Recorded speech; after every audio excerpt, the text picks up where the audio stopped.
Diário da quarentena, dia 40. Passei na frente da estante, muitas sagas novas para iniciar. Preciso de mais tempo.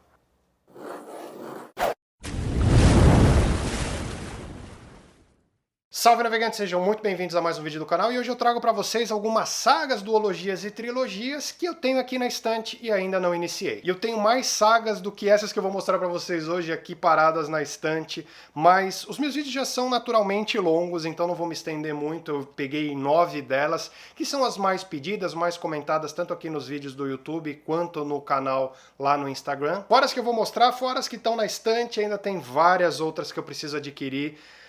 É um hábito bem comum, os autores estão lançando cada vez mais livros seriais, estendendo a história até o seu limite, explorando bem background, explorando bem personagens. Se eu vou ter tempo de ler todas elas ainda esse ano? É claro que não, mas sonhar nunca foi pecado. E sem mais delongas, eu pulo para a trilogia número 1. Começo trazendo para vocês então a saga conhecida como trilogia Sprawl, do autor William Gibson. Felizmente uma trilogia já fechada, todos os volumes já foram trazidos aqui para o Brasil, traduzidos pela editora Aleph.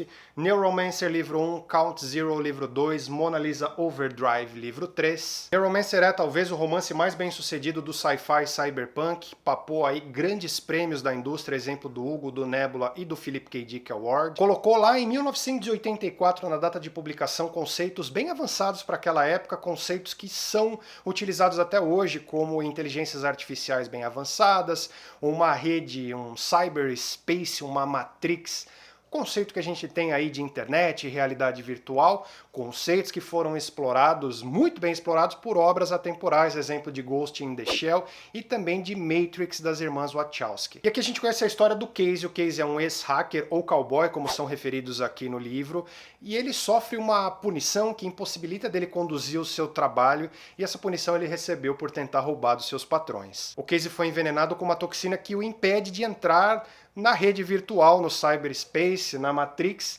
e ele foi jogado aí à míngua com pouco dinheiro. Os patrões disseram que ele podia precisar pelo menos de um pouco de dinheiro, largaram ele e ele está nesse cenário, que é onde a gente encontra no começo do livro. Ele está sem dinheiro, ele está desempregado, ele está envenenado, e a gente acompanha a história do Casey tentando desesperadamente uma tentativa de cura. A trilogia Sprawl é uma trilogia super aclamada, tem uma boa legião de fãs aí, mas nem todo mundo gosta, muita gente não gosta porque não entende, ele tem aquela linguagem bem difícil, digna de um bom hard sci-fi, e tem muita gente que não gosta porque não gosta, simplesmente. Eu não sei em qual time vou me encaixar, a linguagem de hard sci-fi não é uma linguagem que me deixa incomodado, e eu tenho boas expectativas tanto com Neuromancer livro 1, quanto com as suas sequências. Bom, eu vou falar agora sobre uma duologia que eu pretendo abrir no mês de maio, então já faz parte das minhas leituras programadas. Estou falando de Jurassic Park, do autor Michael Crichton. Dispensa qualquer tipo de comentário, Jurassic Park ficou mundialmente famoso através da sua adaptação cinematográfica,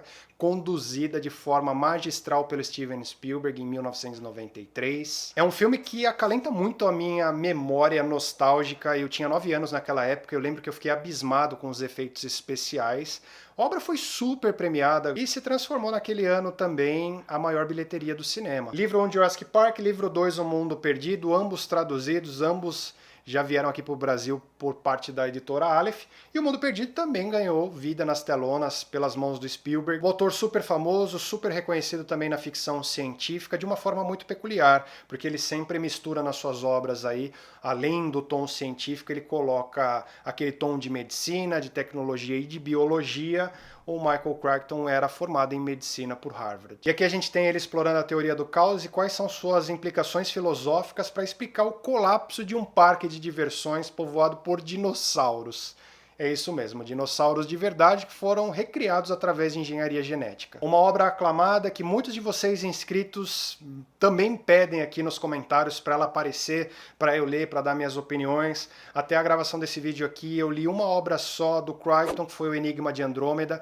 Gostei com certas ressalvas. E espero gostar ainda mais da experiência que eu vou ter com essa duologia aqui. Vou falar de outra saga também que é muito recomendada por vocês e é um pouco mais extensa também. Estou falando da saga Myron Bolitar, criação do Harlan Coben. Autor que eu conheci no final do ano passado e um autor que eu aprendi a gostar. Eu li 3 obras do Harlan Coben até a gravação desse vídeo aqui. Gostei das 3 com certas ressalvas, mas foram 3 boas experiências. Eu ganhei de presente de uma amiga super querida e inscrita do canal, a Hannah. Ela me mandou 15 livros do Harlan Coben, sendo que vários deles estavam lacrados. livros, e também tinham alguns da saga Bolitar. E esse aqui é o primeiro deles, onde tudo começa, é o Quebra de Confiança. E felizmente eu trago aqui para vocês que essa saga é composta de 11 livros e todos eles já foram traduzidos para o português, todos foram trazidos pela editora Arqueiro. E a gente tem a história aqui do que o próprio Harlan se refere como um detetive por acidente. O Myron é um ex-jogador de basquete, fez um relativo sucesso e ao se aposentar virou um agente esportivo e ele acaba investigando algumas coisas envolvendo seus próprios clientes, incluindo também assassinatos. Pelo que eu dei uma estudada por aí, não é necessário ler em ordem cronológica, mas é bem recomendado, inclusive pelos fãs mais fervorosos. Embora as histórias não sejam sequenciadas, é claro que o autor vai dando algumas pinceladas mencionadas em eventos que aconteceram nos livros anteriores. Eu considero o autor sempre uma boa pedida para curar ressacas literárias, galera. Inclusive ele me tirou de uma no começo desse ano, que eu nem comentei para vocês que eu passei por ela. E eu acho que ele é bom para curar ressacas porque ele escreve o tipo de livros de suspense que são bem instigantes, bem imersivos, cheios de viradas de mesa, então as páginas vão puxando umas às outras. Se você nunca leu alguma obra do autor, eu recomendo, principalmente se você estiver passando por uma situação como essa. Vou falar um pouco sobre uma autora que eu aprendi a amar no ano passado e também tenho uma trilogia dela para abrir. Estou falando da trilogia Xenogênese da dama do sci-fi Octavia Butler. Até a gravação desse vídeo eu tive duas boas experiências com Octavia. A primeira delas foi com Kindred Laços de Sangue, um livro que eu achei extraordinário, e também comecei a sua duologia no ano passado e pretendo terminá-la ainda esse ano. Estou falando da duologia Semente da Terra. O autor é um dos nomes mais importantes do sci-fi de todos os tempos, deixou legados valiosíssimos em suas obras, porque ela sempre dá um contexto de protagonistas sobreviventes, protagonistas fortes, lutas contra preconceitos de gêneros, preconceitos raciais. A Octavia Butler era uma escritora negra que sofreu muito durante a sua vida como autora. Na publicação desse vídeo a gente já tem o volume 1 da trilogia Xenogênese, que é esse que eu tenho aqui em mãos, Despertar, e a Morro Branco também trouxe o livro 2, Ritos de Passagem. Os fãs estão aí na espera do livro 3, ainda não foi publicado no Brasil, ele é chamado lá fora de Imago, mas com certeza a editora vai concluir essa obra. Com essa doideira que está no nosso mundo, muitos lançamentos foram adiados, empurrados um pouco mais para frente. Muita gente que leu gostou e essa espera está bem ansiosa por parte dos fãs. Aqui a gente conhece a história da Lilith, que é despertada após uma animação suspensa que durou 250 anos, e quando ela desperta ela descobre que ela mesma e outros sobreviventes do planeta Terra estão sob a guarda de uma raça alienígena. A protagonista foi escolhida para despertar, para preparar os outros seres humanos, inclusive ela mesma, para voltar, para retornar ao planeta Terra. O planeta Terra finalmente está habitável novamente, mas não nas condições que eles a conheciam. E Octavia Butler é sucesso. Nas minhas duas experiências eu gostei de ambos os livros. Ela tem uma narrativa bem cadenciada, uma leitura bem gostosa de se ler, e ela é diferente de outras autoras e autores que não focam muito na ciência em si, pelo menos dos livros que eu li. Ela foca muito mais em pessoas. E aquilo que eu gosto muito, pessoas comuns em situações extraordinárias. Não sei qual vai ser a pegada desse livro aqui, mas estou com boas expectativas. É uma autora que eu recomendo muito para quem não tem muita familiaridade com sci-fi, começar lendo os livros dela. Vou falar um pouco sobre a saga Red Rising, e ela é um exemplo de uma saga que está parada aqui na estante há um bom tempo. A saga Red Rising foi escrita pelo autor Pierce Brown, e ela não está parada na estante por demérito. Não estou desmerecendo o autor quando eu ainda não comecei a ler, até porque Red Rising é super aclamada e bem reconhecida entre os críticos literários, os próprios leitores, apareceu até na lista do New York Times como best-seller. Sci-fi distópico tem em mãos o livro 1 da saga Fúria Vermelha, e essa saga foi trazida, essa primeira trilogia, vou pôr dessa forma, foi trazida em sua totalidade aqui no Brasil pela editora Globo, mas essa primeira trilogia se emenda em uma segunda, e o autor já lançou 2 de 3 livros prometidos, então é uma trilogia que se emenda em outra trilogia. Os títulos Iron Gold e Dark Age já foram publicados, o autor está trabalhando num sexto livro. Pelo que eu li também, os eventos dessa segunda trilogia são completamente conectados com os eventos da primeira, inteira, se passando aí a história 10 anos no futuro. E aqui a gente acompanha a humanidade no futuro, mais especificamente o nosso protagonista, o Daryl. E o Daryl, ele já está vivendo num mundo onde a Terra já alçou o voo para outros planetas, ele vive em uma colônia lá em Marte, e como toda boa velha distopia, ele vive em uma sociedade separada por castas. E ele é daquelas pessoas que vive na base da pirâmide social. O Daryl, ele é um escavador de túneis subterrâneos que do nada vai ficando de saco cheio.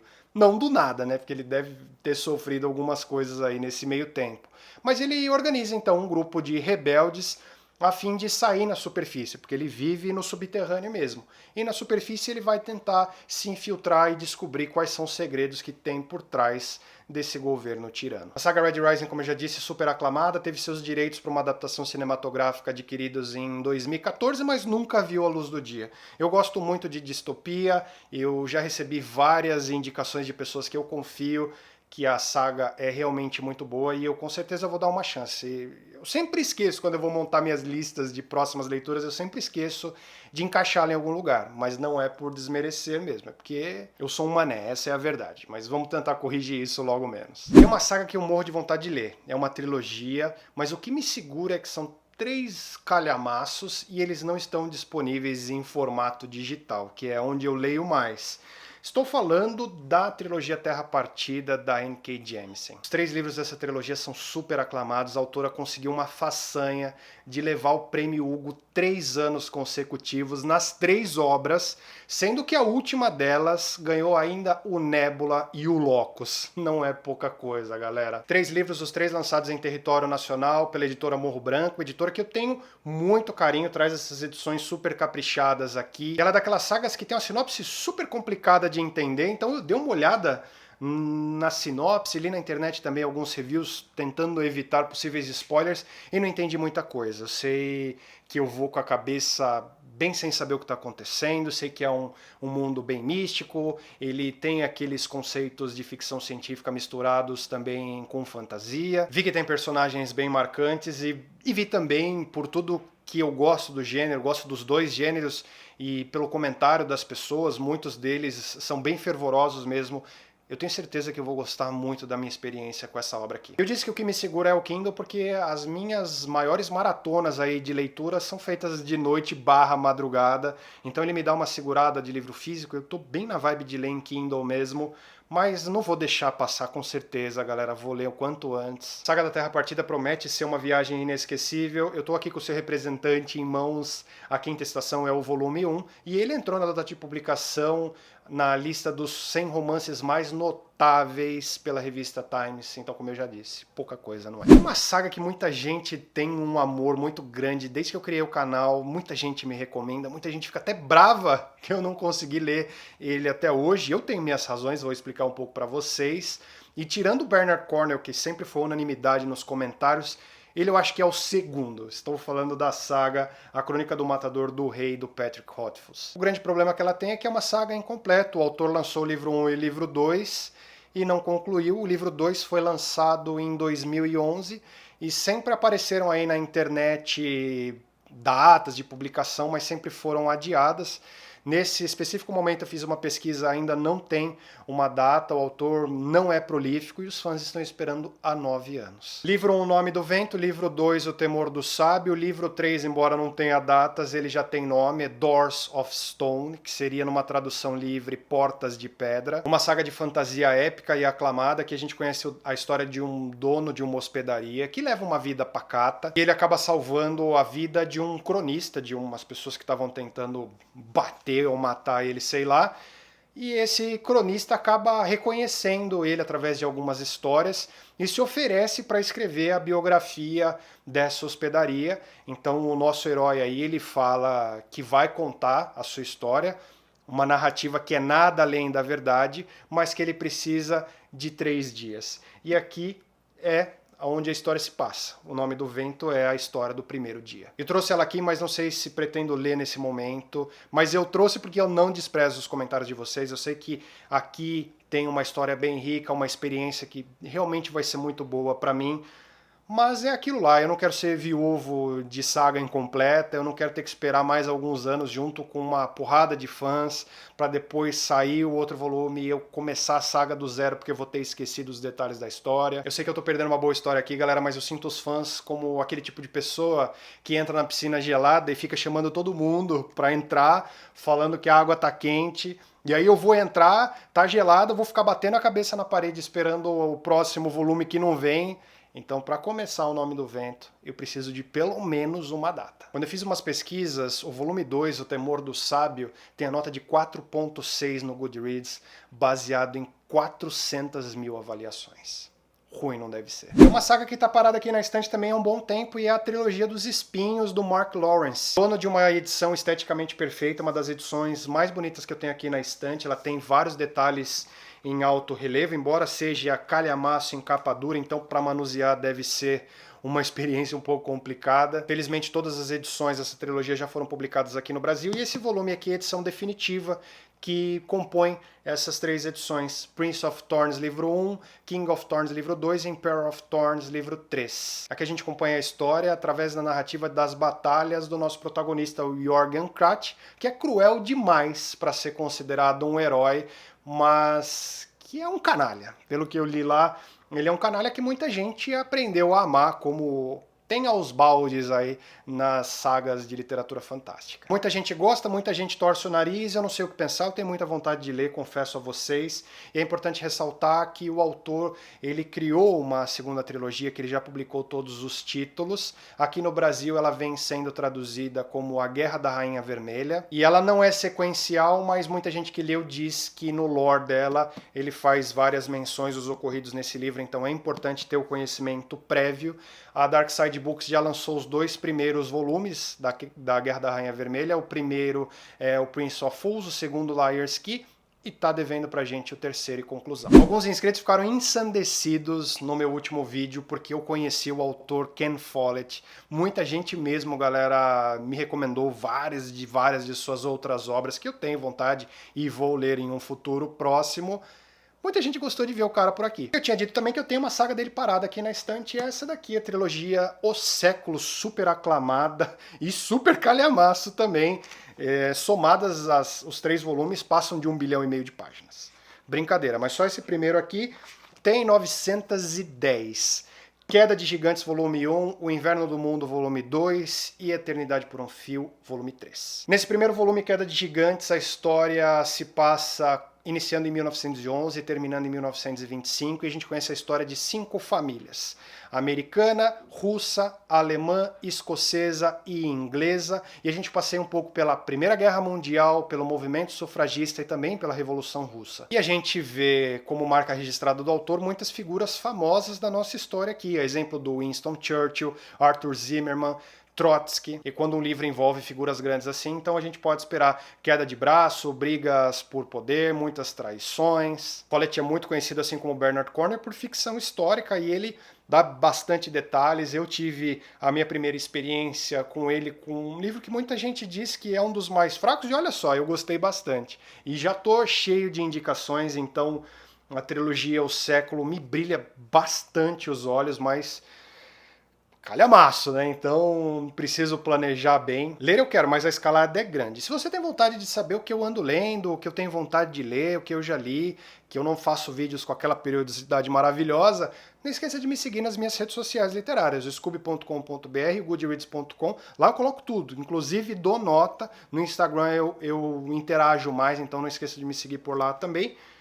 E é isso. Quem sabe vocês me acompanhando lá na rede social, aparece aqui: Bruno está lendo Queda de Gigantes.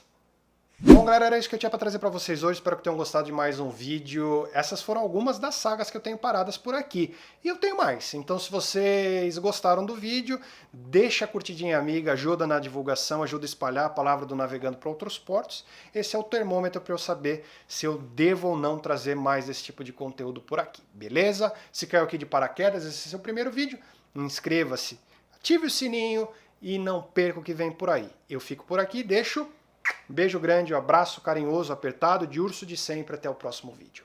Fui.